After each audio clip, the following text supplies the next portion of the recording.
And ageism is massive. Ageism is massive. When you say ageism, what like? Yes.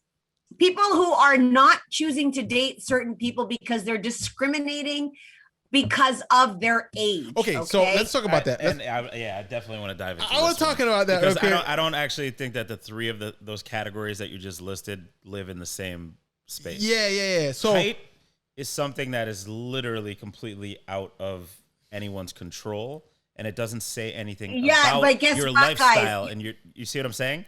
It doesn't matter though, because people make it important as important as politics and religion. But let me ask you a question though, because I did have a room about fertility, right? Yes. Where we discussed how age has an impact on fertility for a lot of people, right? And it's not the same for everyone, but there's a lot of unknowns, but the probabilities are different for people of different age groups. Mm-hmm. So if you're speaking to a woman who gave birth to my youngest daughter at 44, and she's 5 years old. And right? your experience is a beautiful experience in that way. I'm just saying for people's minds and the people 100%. and the statistics that exist, right?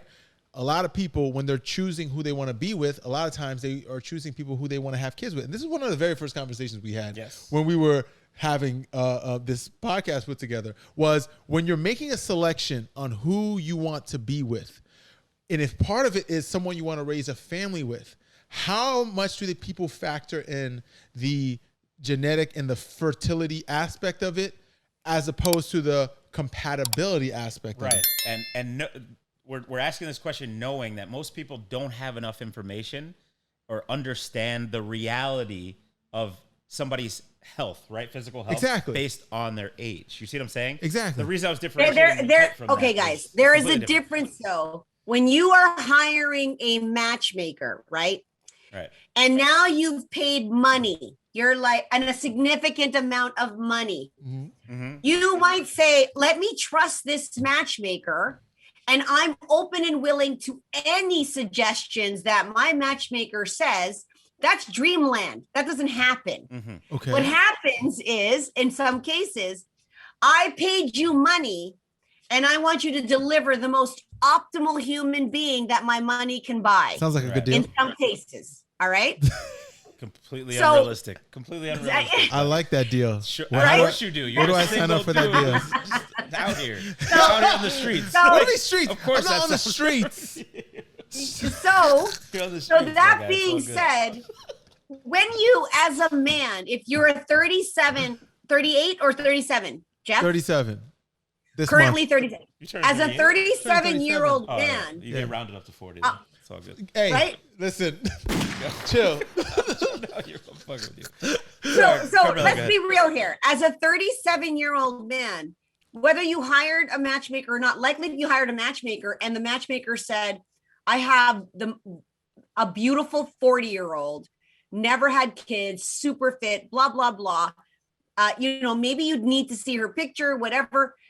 The back of your mind, I don't know who you are, Jeff, or what you're thinking, but most people would be like, you got anybody younger than because you're 37 you're and 100% right. One of the people that I have in mind for you, they're like creative director for a major company. I'm not going to say it on here. Yeah. I need to hook you up with them because I had a person like that. Literally, this is the exact situation. He's our age. Okay. And I'm like, this woman is amazing. A friend of mine who's also a matchmaker was like, hey, do you have a high value guy that's whatever? She was like 39, and he was like, nope, too old. I was like, You didn't even look. You literally didn't even look at her or anything. Like, and she's beautiful. Okay, that's ageism. That is ageism. I didn't get it. I'm like okay. As a single dude, I'll put myself in that person's shoes, right? Because I potentially would give the same response. Here's why. Crazy. Hear me out. And it's actually, believe it or not, it's actually to the woman's benefit. Hear me out. All right. Oh, you are going to save the woman from your ass. Okay. Oh my God. Here's what I mean. Go ahead. Here's what I mean. Expound on that. I'm a person, I want to have children. Okay. Right? And in my mind, I also want the partner that I'm with to have the best experience in having children with me. Right? And if I take all that into consideration, and I also take into consideration all the the complexities of childbirth for a lot of women, especially as you reach certain levels of age, right? I'm just being real, right? So hold on, just hear me out. I'm listening. So in my mind, if I see a woman who's like 40, right, and she wants to date me, in my mind I'm thinking, are you ready to have a kid with me now? Because in my mind, if the way I want to date, we want to date for a couple of years, get to know each other, so on and so forth, build a life, and then make some decisions. How do you not see what? That you're making the decision, you're making so many assumptions about it is all this assumptions. Person's reality. No, it is all assumptions. No, hold on. Hold on. Hear me out. Hear me out. It is all assumptions, because the only thing outside of those assumptions is for me to be like, hey, before we go on a date, let's go see a medical professional so we can evaluate our fertileness. But that's ridiculous. You that. could be 29 and have fertility issues. So all I have, like, and I agree with you. But all I have right now are my assumptions until I have more information. Right, and that's what I was saying to Carmelia before. I agree. I think a lot of people don't have the knowledge, and they think they have the information, but they really which is why I hosted the fertility room, and come to find the professionals, the medical professionals, did state that there are higher risks the older you get. As a man and a woman, right? The risks are different for men and women. Some women have there's technology, and they've frozen their healthy eggs, so they can carry a child. I agree with you. They can carry a child with a healthy, fresh egg. Like, this is technology. Man. I agree with you. Not every woman freezes your eggs. Right. That's one. And freezing your eggs is not guaranteed success for every woman. Neither is natural birth. Neither is natural birth. Exactly. I agree with you 1,000%. Let me ask you a question. If we were to assume that we presented you with a pool of women who are single, looking, interested, 40 years old, have healthy frozen eggs. Okay. How do you feel about that pool of women? Like, in healthy terms of they can real they can potential produce? for future for future like success in a relationship. If they have at least 10 of those eggs, we can get down. We can get down. I have no problem. But that's what I'm trying to tell you. I'm basing my decisions on something very ignorant. I'm being very Well, thank you for but I'm just being honest, because I don't know those stats about their personal health. Right? You could be dating someone that's really healthy, and you find out later that they're very susceptible to some disease. Yeah, 100%. And Jeff, here's the other thing that what I heard. Okay, because everybody has this plan, this clock, this like desire. I heard you say, I want to meet someone. I want to date at least a couple of years. Look, this couple met and they're married. First of all, 2 again, months. I went on their Instagram. They are superhumans. It doesn't matter. Like, but when you know, look at Michaelangelo. Like, he went on a date and he had a gut feeling. He said, we're going to be best friends, or I'm going to marry. And how long have they been dating? I don't know. 3.5 years. Thank you. What's that mean? Okay. What do you mean, what's that mean? That's my point. You're not having a child with her immediately. We need a few years together, right? It's not that we need, it's that we chose to live this specific life where we want to travel, we want to do some things. That's my point. That's my point. I'd want to do the same. Got it. There's nothing wrong with that. I'm not judging you. Right. So if I want to do the same, that means if I meet somebody who's 40, by the time I want to have a child. I love you and how articulate you are, and I'm gonna buy into what you're saying or you're selling to us right now. What am I selling? You're saying that it's because of these things. What? But is it more about what it looks like to date somebody that's a little of that age range? That has nothing to do with it. Are you sure? I'm very sure. Okay. I'm very sure. Because let me tell you something. If you're going to tell me that, I believe you. Trust me, I've met very beautiful women who are in their 40s, 50s, and I'm attracted to them. Okay. Right? But I'm also very pragmatic. You know this. I'm pragmatic in a lot of ways, right? I'm very pragmatic. So in my mind, I always think ahead. Right? So if I'm gonna date someone who's 40, 50 years old, even though she's a smart woman, She's she's very accomplished. She has good conversation, and we get along, and so on and so forth.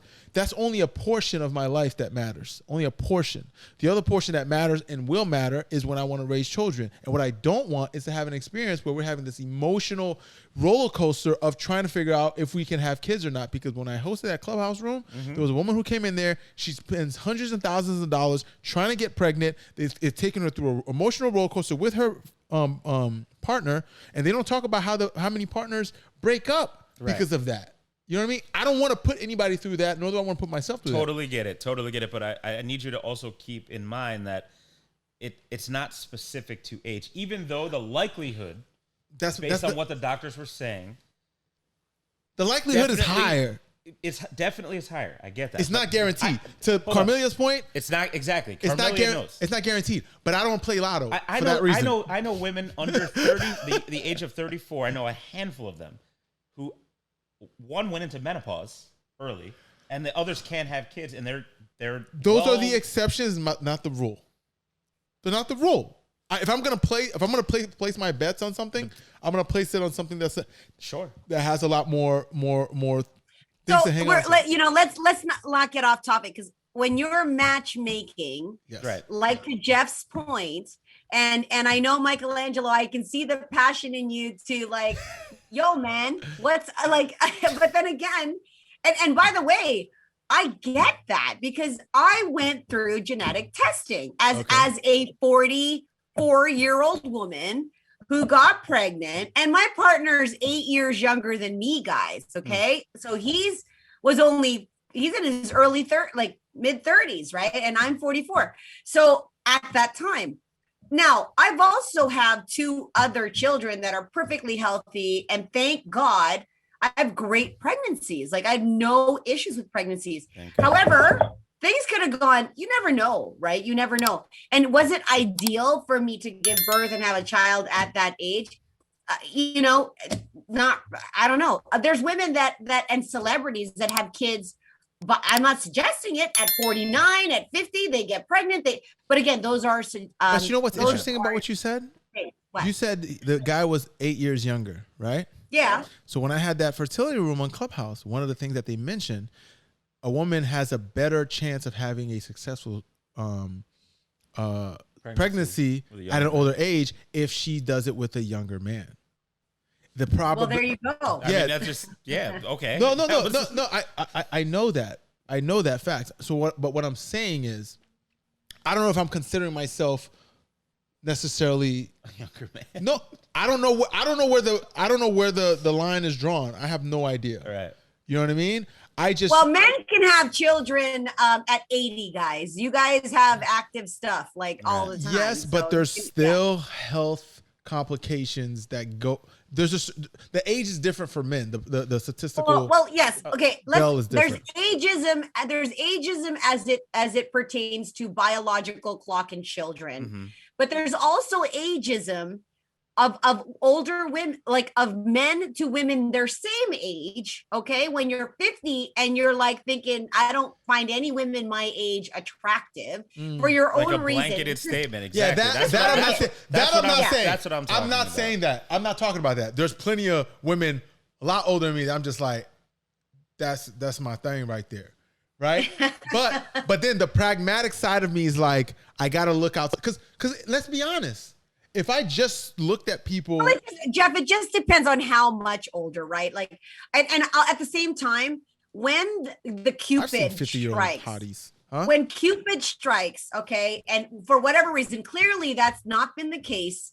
Where I've seen people that get involved in relationships where there's a big age gap from younger men, older women, and same vice versa, right? An even older man and a younger woman who wants to bear his child, and he's 20 years older. Yeah. They don't care. Now, that's not everybody, right? So we talked about ageism. It happens whether you want to have kids, don't want to have kids. It's literally just when you're making a judgment about an age and attaching it to a belief that those people, like when I hear one woman, her ex-partner was literally like 20 years her junior, and she thinks all men her age are old dudes, like they're just old to her. And I get it, because her man was 20 years younger, right? And like nobody can keep up with her, according to her. And I get that, but she's also full of energy. Like I can see her at 70, and she comes from a line of very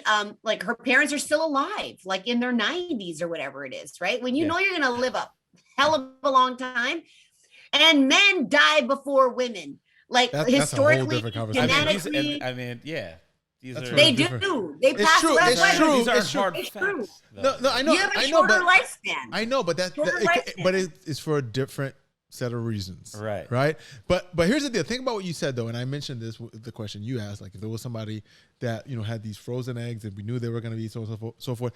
Think about COVID, right? I'm going left field, but. This is so left field. No, I know where you're going, right? Okay, so once we figured out how to test people, right? How to do vaccines and how to track the disease, we gained some level of comfort, right? Yeah. I don't think there's enough of a global exposure of human health when it comes to fertility. If there was a way where we can track fertility and make it part of the conversation up front with the information we know, one, I think a lot of older women would have a lot better dating experiences because they're able to physically debunk the assumptions, right? And I think it would also give younger people, men or women, a better insight as to how to take care of themselves, because they might think they're 25, 29, and they're like, well, I'm 29, I got plenty of time, and they don't realize they're dealing with something that might affect their probabilities. And I love that you brought it there, because my next question for Carmelia was actually, you said that you had gone when you were around 40 to get tested, right? Or to kind of check on your because I was pregnant. Oh, because I had gone because of the pregnancy. I did the DNA testing and genetic testing. Right. It's mandatory. Like over 40, they will give you that test. Right. And that's isn't what that I was getting ageism? at. That's ageism. Why like, and in your experience is a better question. In your experience, when you were early 30s and your friends, your female friends around your early 30s, were you guys even thinking about taking those tests and checking? No, you don't have to. However, I also work with women and have personal friends that have endometriosis. Mm-hmm. They have cysts in their ovaries. Yep. They have other issues. Some have cancer. They like there are people that are dealing with, some have lupus, some have like crazy diseases that have nothing to do with bearing like ageism at all. Right. So they're having difficulties, endometriosis period. Like that is the inner lining of the uterus that makes it difficult for those women who suffer from that to be pregnant. Mm-hmm. And they're way younger than me. I have a better childbearing uterus than someone who has that condition, right? And this and is then what there I'm are saying, that the education, right. There's so many layers to it. It's not just but where we blanket it and associate these types of, we'll call them issues, with age, and that's just not right. That's what I'm trying to say. Listen, I don't disagree with you. But take a step back, right? Because you said that you hosted the room, okay, with the doctors, the experts, yes. And what I was trying to get at by asking Carmelia that question is that you have more data from people that are 40 plus, because we have been told that. No. You don't have the data. Here's what I mean. Okay. And speaking with those professionals, the data still states that when you reach a certain age, it becomes more risky. Sure, but not for everyone. Right? Carmelia, do you see where I'm going with this, though? I know, but let me finish. People aren't getting tested in subset A, we'll call it. Okay. 29 to 31, 32. They could have issues that they won't know about. I agree with 38, you. 39, you guys 40. are understanding. I'm agreeing with you, but what I'm also saying is that we don't have enough information about who we are dating when we're meeting with them at the table. Nobody disagrees with you on that point. Right, but let me get to the point. Let me land my plane, as they would say. Go ahead, right? Land it. We don't have enough information. This is Rocky, man. Go ahead, land it. Land it. Okay. I'm just going to say this. We don't have enough information. So all we have left are assumptions. What I'm saying is, if I had the information, not just the statistics about the aggregate, but the individual themselves, I promise you, I would be on a lot more dates with 40, 50-year-olds. I promise you. I don't think so. I think I would. Okay, so hold on 1 second. Hold on 1 second, just for a second. Go ahead, Carmelia. For women who are 38, I'll call it 38 to 42. Okay. I don't know that many women at 43 plus, including when I was 44, that are entertaining having children the natural way unless their eggs were frozen. And by the way, several of my female clients, because they are CEOs and they have the resources, have all frozen their eggs between 36 to 41. And they're also very wealthy people. Yes, they have the money. They're not very wealthy, but I'm just saying they're above average. They're at least in the top 2%. Yes, no, they can make six figures because it's $15,000 to free shipping. Okay, also a lot of insurance companies will take care of that. Anyway, guess what? Facebook. Oh, I have a friend who works at Facebook. They will cover everything. All of it. Yeah, but that's your fertility. That's a lot of what about the woman? What about the woman that works at Barnes and Nobles? She's not freezing her eggs, man. It depends on. No, she's not. Unless she's an executive. Right, let me land this plane. For the women who know that they will be judged and that they are being discriminated and upon because of the age, they do come with data. My eggs are frozen. I'm healthy. I got it all checked out. I can deliver a baby. Like they tell me though. So there's a difference. They tell you that. That's data. They tell you that. I don't know but we're talking about matchmaking. So that's what you can get with a matchmaker. Also, Barnes and Noble, we have no idea what your insurance policy is for your employees. No. And we love Barnes and Noble. Carmelia, I like what you said. And this kind of benefits your point of view, right? Yes. As someone who's not doing matchmaking, using matchmaking services, I don't have that information. But if someone you'd have to acquire it through asking questions. Right. But if you are a matchmaker, if I use a matchmaker and you're already probing in that regard, it probably is a more like neutral place to get that information rather than I'm on a date with someone, hey, what's your eggs looking like though? You know, like I'm not doing that, right? But if they're talking, but if they're talking to you as a matchmaker, you get the benefit of giving that information in a very like, you know. Well, I'd be like, "What's your sperm count, dude?" Yeah, exactly. Like, what's your credit score, bro? Credit score is more important than the sperm count. What's your credit score, bro? First of all, Jeff, I look, homework for you. Go to the fertility clinic and check out your sperm count and make sure you're good. I should probably go. You should. I probably should. I'm sorry. I'm actually doing that. I'm actually doing that in a couple weeks. Why? Because you're trying to have a baby with the Canadian? Well, we're talking about y'all talking next about steps. Oh, we just listen, Carmelia's gonna officiate it. He's being proactive. And Jeff, you know what? Imagine knowing that. Like you're exactly right. Right? You're exactly right, Michaelangelo. These women and men do not have. I don't know, 50% of men don't get a physical every year. Like they don't go to the doctor. They don't get their balls checked. Like, I mean, go figure it out. I'm good. Haven't gone. Yeah. It's been a while. Another reason why I'm okay, when is the last time you guys had physicals? Next subject. Next subject. Hold on. Slide off. You see what I'm saying? Here you are, and you exactly to that point. How many 29? Like, this is what I was saying, though. They're invincible. They're invincible. People are not checking. We're not checking. We don't have enough data. You guys are proving my point. No, you're proving ours. No, we're saying the same thing, but from two different perspectives. I agree with you. Hey, Michaelangelo, do you need a new podcast host? Because you trying to get in there? My God. We are vibing right now. Carmelia, there's room on the couch. I got room on the couch for you right over here. Like, let's go. Yes. Wow. Yes. Yo, Carmelia came through. We can make this a threesome, guys. This is how gangster Carmelia is. She comes on the show as a guest and she's like, I don't know about this guy, but I dated a lot of women over 40. And that's great. It's great. Hey. Where are they? Hey. Anyway. Yeah. Listen. All right, listen. All right, listen.